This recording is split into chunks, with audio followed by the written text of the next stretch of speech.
from the street. I can't find love. It doesn't have to be. I've been so abused.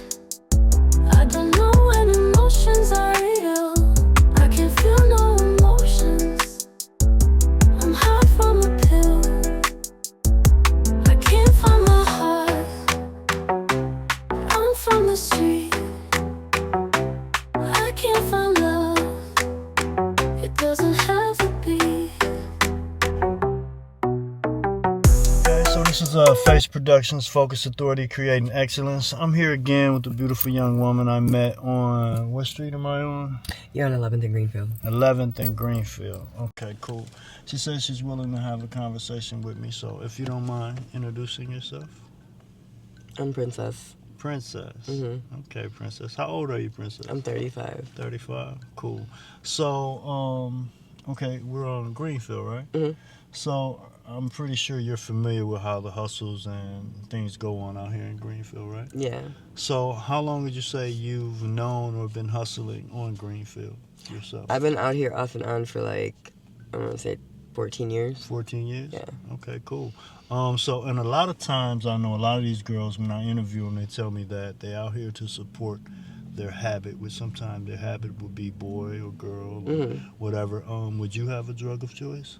I do have a habit. I use heroin. Okay. And I've been off and on it though, because I'll get on it and then I'll get off of it with my Suboxone. Right. Because I go to my doctor. And Okay. it's right there off of Mitchell Street, so, and Right. because the Suboxone clinic I was going to, they were dropping me and shit, and they were like, well, you know, if you're dirty, we ain't gonna keep giving you Suboxone, but this clinic's like, you know, just because you're dirty, we're not gonna throw you out. Okay. So, I That's mean, cool. the goal is to stay off of it Yeah, eventually, yeah, because yeah. I have 5 kids. I got my apartment out in River West now, Okay. so Okay. I'm not homeless, but I'll be out here for like 8 days, 9 days, and Okay. I'll be living like I'm Hustling. homeless, you know? Okay, right, Like- I get it. Well, that's better than actually being homeless, because a lot of these girls out here really have nowhere to go. So, No, I know. I've been there. I've been there. Believe you me, I've been there. okay, for sure. Paying to sleep in a fucking trap house and shit. Not cool. Yeah, that shit is deep, man. So, if you don't mind, when was the last time you've gotten high? The last time I got high? Yeah. What time was it? Like 5:25. Probably like an hour and a half ago. Okay. So what would you say has been the longest that you haven't used? Oh, the longest period of time I was clean for was 2.5 years. 2.5 years. Okay. Almost 3. Cool. Then my grandmother had passed away, and it was too hard for me, and Yeah. I got around the wrong people, wrong time.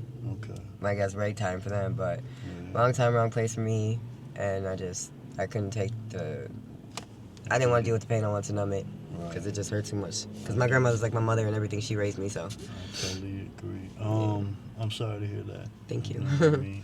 But I do totally understand. So are you from here? I was born in Montana, Montana? Missoula, Montana. But I've been here since I was like 8, 8? Okay, cool. and I'm pretty much, you know. So this is home. Yeah, too. this is home. Okay, I get it. So how did you find a life of actually using and hustling? How did that? How did I end up out here? Yeah, the backstory. Like, how did that? It's crazy. It's gonna sound goofy as hell. So me and my mother don't get along, and my grandmother had to go in for surgery, and my mother was sent over to the home, to our house, to watch the house or whatever. My grandma's gonna be in the hospital, and I didn't know that. So when I came home, my mom was there, and me and her got into a big ass fucking argument. I was like, fuck this, I'm leaving. I grabbed my bags, and I came outside. I just started walking on Lincoln, and this dude Mac pulled up to me. He was like, "What up? What you doing? You out here?" And I was like, "Yeah, I mean, I guess." You know, I didn't know what he had meant officially, but it's just gonna be loud. Hang on. I ended up, long story short, I ended up meeting with him, talking to him a little bit, and then I ended up going with him. Okay. And he asked me if I wanted to make money, and I said yeah. And he was like, "Well, I'm gonna take you and drop you off by my girl. She's gonna show you what to do, you know, how to do it. And it's a motel right over there on the north side called the American Inn." Okay. And he's like, "That's where I'm gonna take you, and I'm gonna come back every morning. You know, I'm gonna stop by you and holler at you and see how you doing." Well, his stop by every morning was coming to get my money. And I didn't know I was gonna be like. She told me, she was like, "You know what you're doing, right?" And I was like, "No," because I didn't even know what was going on. It all happened so fast. So it was like a pimp situation. Yeah, and then he came by every morning, took like damn near all my money, asked me if I needed anything. Yeah. And I had felt obligated, you know? Yeah. Like, I was scared to say anything about anything. I was like... And then he just slowly stopped. He just started fading. He stopped coming by and shit. So then my girl, Barbie, came and she got the... We knew each other from school and she got the room next to ours. And I started working with her and whatnot. And we were there for like 2 months. And then she said she was going to leave with some pimp to Chicago. Yeah. But that I could stay with these people in the back named Boo Man and Cash. And I was like, okay, fine, because I don't want to be by myself. Right. And the girl that I was with, Cinderella, started smoking crack, and the bitch went crazy. Wow. So I didn't want to be with her no more. So I went to the back, and then we were cool for a couple days. You know, I was. What you saying? I'm sorry. Go ahead. I was, you know, busting my little moves and giving them money and shit, because at that point I had known what I was already doing. Right. So then they said after I was there for like a week, they were like, well, we're gonna go to Chicago. You want to go with us? Mm. And I was like, well, fucking, I guess, because I don't want to stay here by myself. So Right. we get to Chicago, everything was cool until we got there. When we got there, everything fucking changed. They were like, this is how it is, this is how it's going to be. You're going to be busting these moves, we're going to be getting the money, and we're going to be watching you outside the room the whole time, so don't try and leave. Right. Like, they would take turns watching me at the door and shit with a pistol, like, so I couldn't leave. Right. And then when the first opportunity I had, when I had got a date outside of that motel and I had to go to somebody else's room, Yeah. I told them, like, can you help me out? You know, help me out. Like, I got to get the fuck away from these people. I ended up making it back to Milwaukee, but I was still using the same phone to bust my tricks on that they had given me. And they ended up fucking setting up a fake date and a fake date and shit. And then I went to it, I didn't know nothing was going on.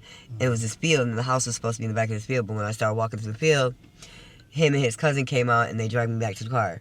Oh, wow. Long story short, I got gorilla pimped for like a year and a half. Damn. And she, my friend, was the reason that this shit had happened. Wow. Because she sold me to them. But the That's fucked up crazy. thing is she went through the same thing with them. Mm. So I'm like, how in the fuck could you do that to your so-called Right, friend, bro? right, Like, you right. already knew what it was. That's For what? crazy. $100, $200 that they gave you? For me, that was worth it, nigga? Like, really? Like, That's fucked up. I don't know. But, and you would think that, like, the shit that's happened to me is so fucked up, like, I would just stop all this. Yeah. And I have for certain periods of time in my life, like, I have. Yeah. But something always just happens that fucks me up to draw me back. Okay. Well, do you think it's probably just the addiction? Probably. Yeah. Hey, Cut. Just the addiction. Yeah, probably so. It's just, it's hard, you know. They say people who are on heroin, like, the chance of them getting clean, like, they don't, they're real slim to none. Like, the percentage-wise, the people who are addicted to heroin don't ever get clean, don't ever get off of it.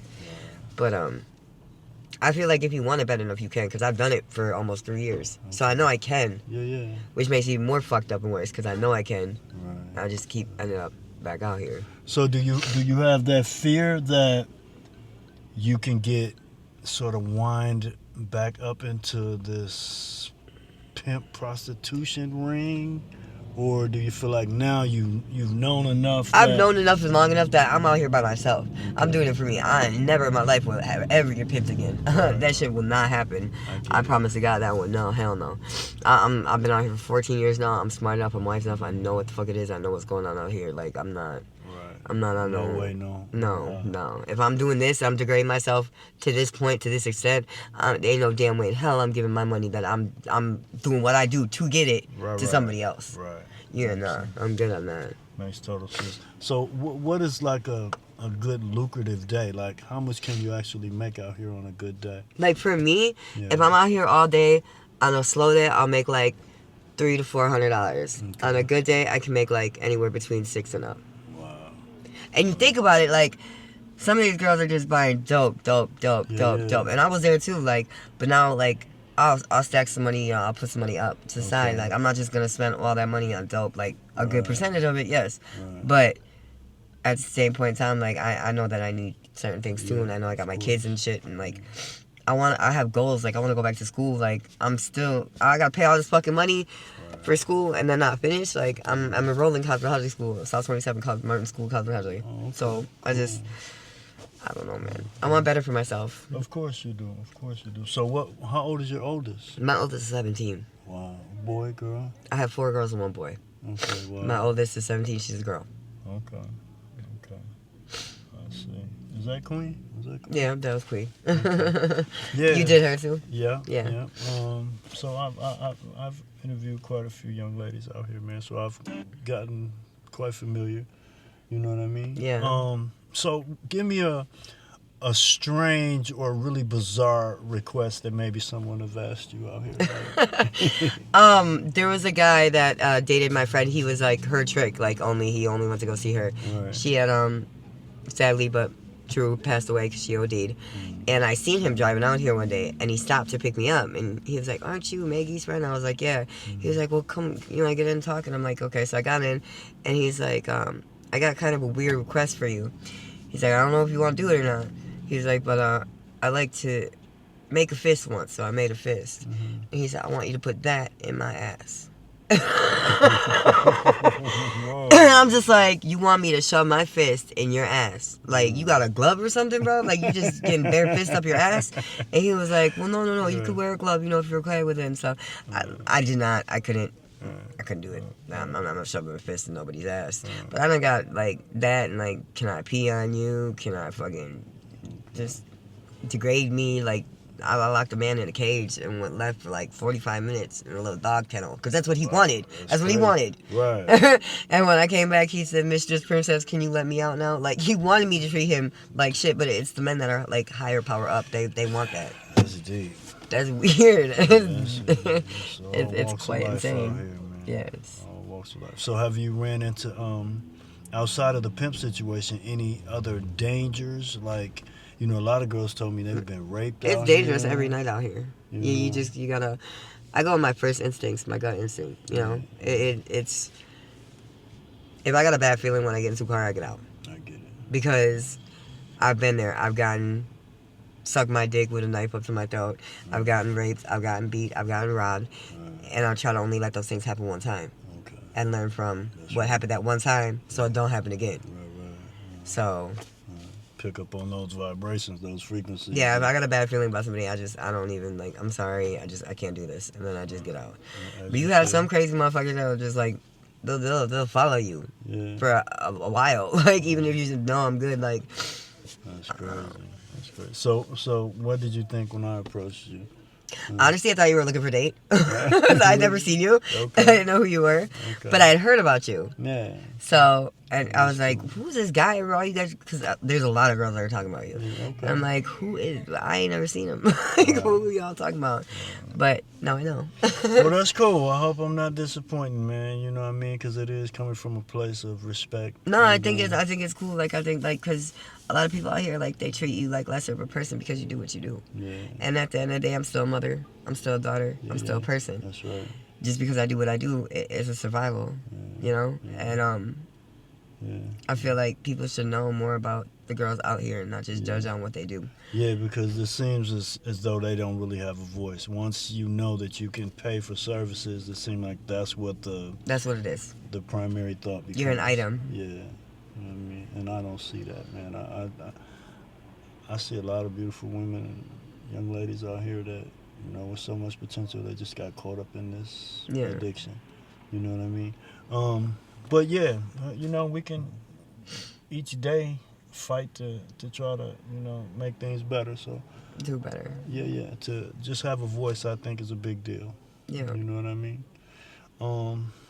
Yeah, so is there anything else I want to ask you? I really appreciate your openness, your kindness, your willingness to give me this time, because that's something we can't get back, is that time. No. I appreciate, you being respectful and everything, too.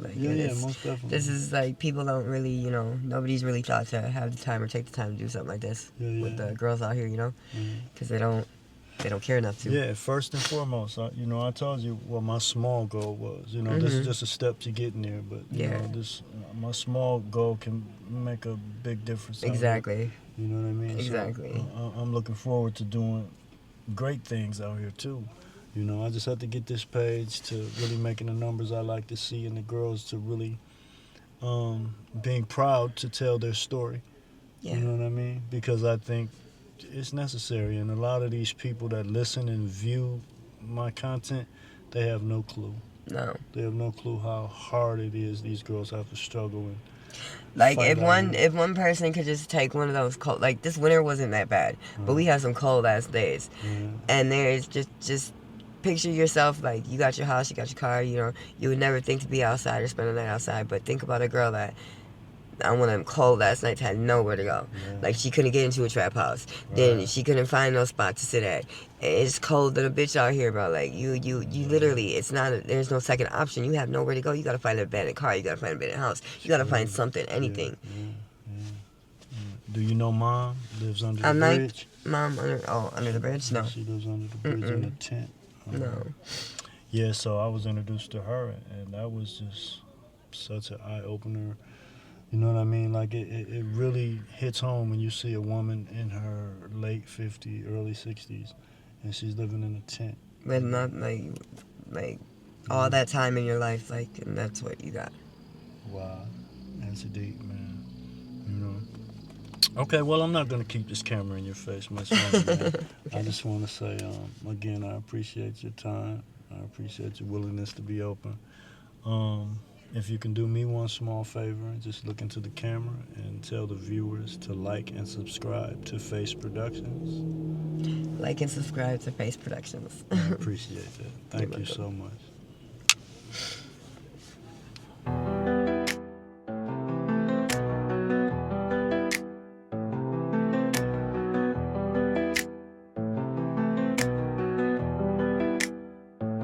I can't find my heart.